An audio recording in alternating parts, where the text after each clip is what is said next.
বড় দুঃখের কথা, কাল সকালবেলা 10 দিনের জ্বর বিকারে আমাদের হরিচরণ মরিয়া গিয়াছে। মরিবার আগে সে অনেকবার আপনাকে দেখিতে চাহিয়াছিল। আহা, মাতৃপিতৃহীন অনাথ।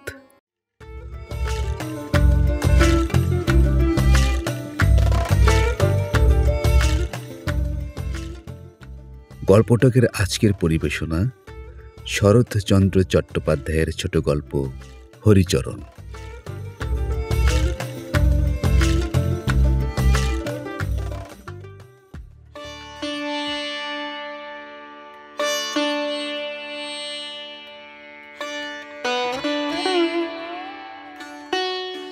সে আজ অনেক দিনের কথা, প্রায় 10-12 বছরের কথা।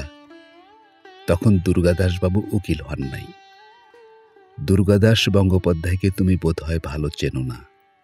আমি বেশ চিনি। এসো, তাহাকে আজ পরিচিত করিয়ে দেই।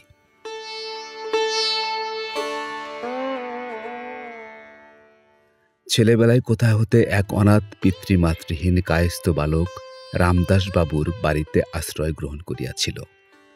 সকলেই বলিত, ছেলেটি বড় ভালো, বেশ সুন্দর বুদ্ধিমান চাকর। দুর্গাদাস বাবুর পিতার বড় স্নেহের ভৃত্য। সব কাজকর্ম সে নিজে টানিয়া লয়। গরুর জাপ দেওয়া হইতে বাবুকে তেল মাখান পর্যন্ত সমস্ত সে নিজে করিতে চাহে। সর্বদা ব্যস্ত থাকিতে বড় ভালোবাসে। ছেলেটির নাম হরিচরণ। গৃহিণী প্রায় হরিচরণের কাজকর্মে বিস্মিত হইতেন। মধ্যে মধ্যে তিরস্কারও করিতেন, বলিতেন, হরি, অন্য অন্য চাকর আছে, তুই ছেলে মানুষ, এত খাটিস কেন? হরির দোষের মধ্যে ছিল সে বড় হাসিতে ভালোবাসিত। হাসিয়া উত্তর করিত, মা, আমরা গরিব লোক, চিরকাল খাটতেই হবে, আর বসে থেকেই বা কি হবে? এরূপ কাজকর্ম সুখে স্নেহের করে হরিচরণের প্রায় 1 বছর কাটিয়া গেল।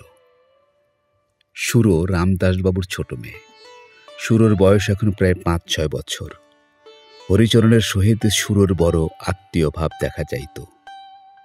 যখন দুগ্ধ পানের নিমিত্ত গৃহিণীর সহিত সুরো দ্বন্দ্বযুদ্ধ করিত, তখন মা অনেক বৎসা করিয়াও এই ক্ষুদ্র কন্যাটিকে সমতে আনিতে পারিতেন না, এবং দুগ্ধ পানের বিশেষ আবশ্যকতা ও তাহার অভাবে কন্যারত্নের আশু প্রাণ বিয়োগের আশঙ্কায় শঙ্কান্বিত হইয়া বিষম ক্রোধে সুরবালার গণ্ডদ্বয় বিশেষ টিপিয়া ধরিয়াও তাহাকে দুধ খাওয়াইতে পারিতেন না।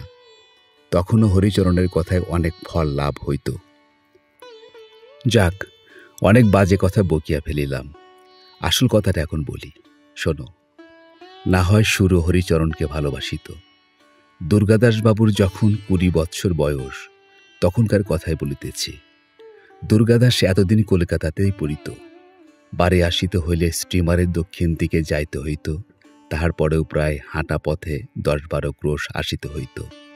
সুতরাং পথটা বড়ই সহজগম্য ছিল না। এজন্যই দুর্গাদাসবাবু বড় একটা বাড়ি যাইতেন না। ছেলে বিয়ে পাশ হইয়া বাড়ি আসিয়াছে। মাতা ঠাকুরানী অতিশয় ব্যস্ত।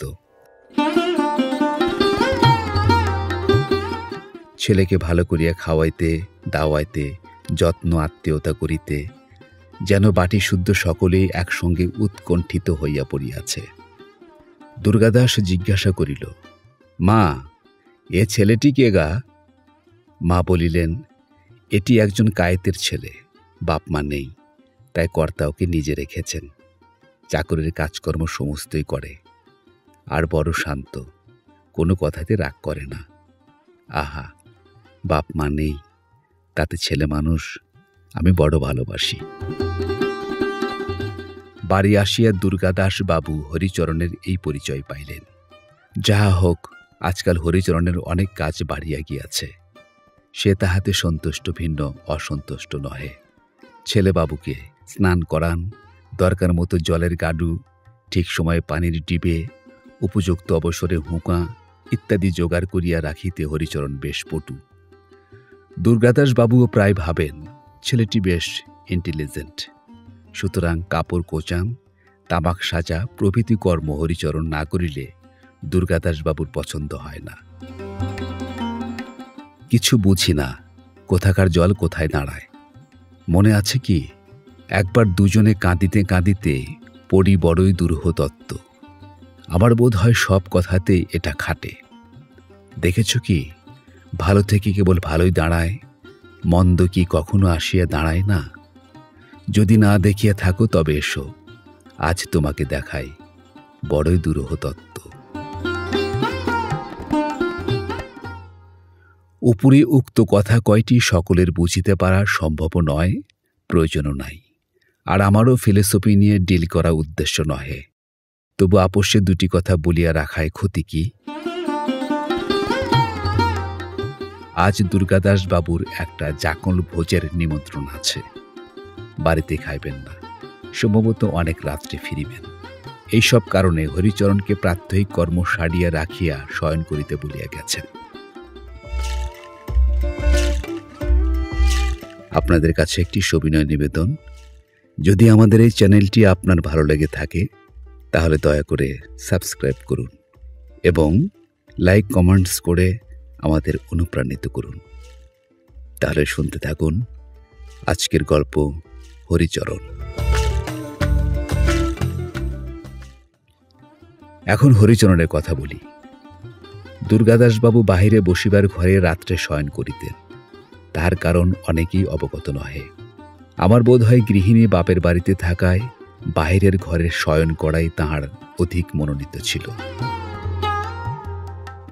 রাত্রে দুর্গাদাসবাবুর শয্যা রচনা করা, তিনি শয়ন করিলে তাহার পদসেবা ইত্যাদি কাজ হরিচরণের ছিল। পরে বাবুর রীতিমতো নিদ্রাকর্ষণ হইলে হরিচরণ পাশের একটি ঘরে শুইতে যাইত। সন্ধ্যার প্রাক্কালেই হরিচরণের মাথা টিপ টিপ করিতে লাগিল। হরিচরণ বুঝিল জ্বর আসিতে আর অধিক বিলম্ব নাই। মধ্যে মধ্যে তাহার প্রায় জ্বর হইত, সুতরাং এসব লক্ষণ তাহার বিশেষ জানা ছিল। হরিচরণ আর বসিতে পারিল না, ঘরে যাইয়া শুইয়া পড়িল। ছোটবাবুর যে বিছানা প্রস্তুত হইল না, এ কথা আর মনে রহিল না। রাত্রে সকলেই আহারাদি করিল, কিন্তু হরিচরণ আসিল না। গৃহিণী দেখিতে আসিলেন, হরিচরণ ঘুমাইয়া আছে। গায়ে হাত দিয়ে দেখিলেন গা বড় গরম।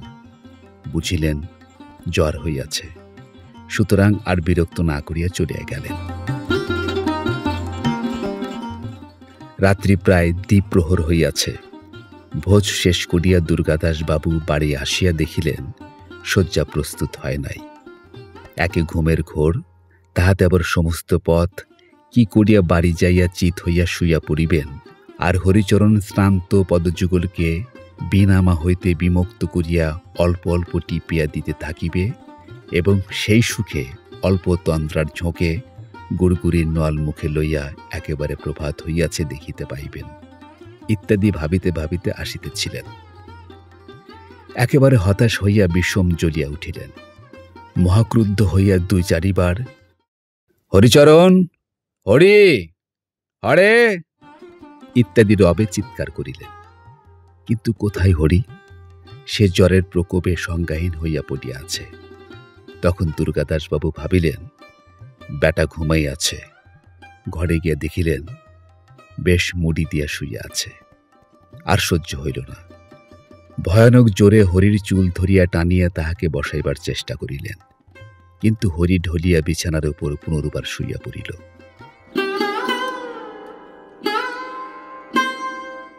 তখন বিষম ক্রুদ্ধ হইয়া দুর্গাদাসবাবু হিতাহিত বিস্তৃত হইলেন। হরির পিঠে সবুট পদাঘাত করিলেন। সে ভীম প্রহারে চৈতন্য লাভ করিয়া উঠিয়া বসিল।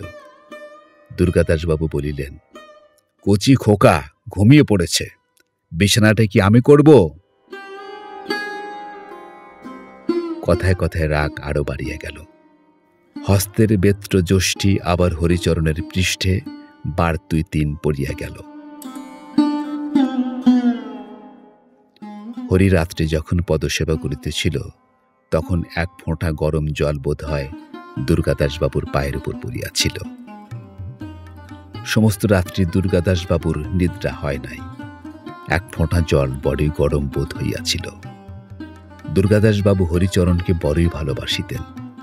তাহার নম্রতার জন্য সে দুর্গাদাসবাবুর কেন সকলেরই প্রিয় পাত্র ছিল। বিশেষ এই মাসখানেকের ঘনিষ্ঠতায় সে আরও প্রিয় হইয়া দাঁড়াইয়াছিল। রাত্রে কতবার দুর্গাদাসবাবুর মনে হইল যে একবার দেখিয়া আসেন, কত লাগিয়াছে, কত ভুলিয়াছে। কিন্তু সে যে চাকর, তা তো ভালো দেখায় না। কতবার মনে হইল একবার জিজ্ঞাসা করিয়া আসেন জ্বরটা কমিয়াছে কিনা, কিন্তু তাহাতে সে লজ্জা বোধ হয়। সকালবেলায় হরিচরণ মুখ ধুইবার জল আনিয়া দিল, তামাক সাজাইয়া দিল। দুর্গাদাসবাবু তখনও যদি বলিতেন, আহা, সে তো বালক মাত্র, তখনও তো তাহার 13 বর্ষ উত্তীর্ণ হইয়া যায় নাই। বালক বলিয়াও যদি একবার কাছে টানিয়া লইয়া দেখিতেন তোমার বেতের আঘাতে কিরূপ রক্ত জমিয়া আছে, তোমার জুতার কাঠিতে কিরূপ ফুলিয়া উঠিয়াছে, বালককে আর লজ্জা কি? বেলা 9টার সময় কোথা হইতে একখানা টেলিগ্রাম আসিল। তারের সংবাদে দুর্গাদাসবাবুর মনটা কেমন বিচলিত হইয়া উঠিল। খুলিয়া দেখিলেন স্ত্রীর বড় পীড়া। ধরাস করিয়া বুকখানা এক হাত বসিয়া গেল। সেই দিনই তাহাকে কলিকাতায় চলিয়া আসিতে হইল। গাড়িতে উঠিয়া ভাবিলেন, ভগবান, বুঝিবা পাশ্চিত্য হয়।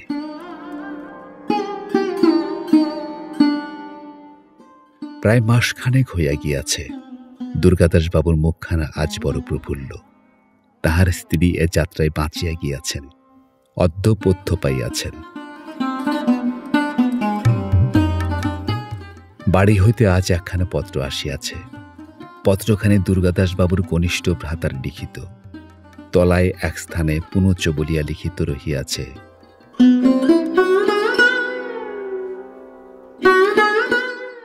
বড় দুঃখের কথা, কাল সকালবেলা 10 দিনের জ্বর বিকারে আমাদের হরিচরণ মরিয়া গিয়াছে। মরিবার আগে সে অনেকবার আপনাকে দেখিতে চাহিয়াছিল। আহা, মাতৃ পিতৃহীন অনাথ।